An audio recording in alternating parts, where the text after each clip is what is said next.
നല്ലൊരു ഒത്തുചേരലാണ്. ഈ പഞ്ചായത്തിലുള്ള എല്ലാ ആളുകളും, ജാതി മത കക്ഷി ഭേദമന്യേ എല്ലാ ആളുകളും ഒരുമിച്ച് കൂടി ഒരു സ്നേഹത്തിൽ ഒരുമിച്ച് ഇന്ന് ഭക്ഷണം കഴിക്കുക എന്നുള്ള സന്തോഷം പങ്കിട്ട് പിരിയുക എന്നുള്ളതാണ്. എല്ലാ മതക്കാരെയും ചേർക്കണം, മതമില്ലാത്തവരെയും ചേർക്കണം എന്ന് പറഞ്ഞുകൊണ്ട് മതങ്ങളുടെ അന്തസത്തെ ഇല്ലാതാക്കാൻ വേണ്ടി ചിലർ പ്രചാരണം നടത്തുന്നുണ്ട്.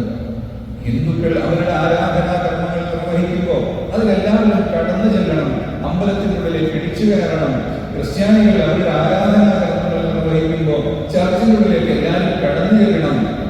മുസ്ലിങ്ങൾ മസ്ജിദുകളിൽ അവരുടെ ആരാധനാ കർമ്മങ്ങൾ നിർവഹിക്കുമ്പോൾ അതിൽ മറ്റുള്ളവരെ കൂടെ കൊണ്ടുവരണം എന്നൊക്കെ പറഞ്ഞിട്ട് എല്ലാം കൂടെ കൂട്ടിച്ചേർത്ത് ഒന്നുമല്ലാതാക്കി ചേർക്കണം എന്ന് ചിലർക്ക് ആഗ്രഹം ഉണ്ട്. അതിന്റെ പേരിലാണ് മതസൗഹാർദ്ദം തകർക്കാൻ വേണ്ടിയുള്ള ഇത്തരം ആശയങ്ങൾ ഉയർത്തിക്കൊണ്ടുവരുന്നത്. മതത്തിന്റെ ആരാധനാ കർമ്മങ്ങളും ആചാരങ്ങളും ഇഷ്ടമുള്ളവർ അവർ ചെയ്യേണ്ട കാര്യമാണ്. അതിൽ മറ്റുള്ളവരെ നിർബന്ധിക്കുന്നത് ഇവിടെ സൗഹാർദ്ദം തകർക്കാൻ വേണ്ടിയുള്ള ചില ചിന്തകളുടെ ഭാഗമായിട്ടാണ്.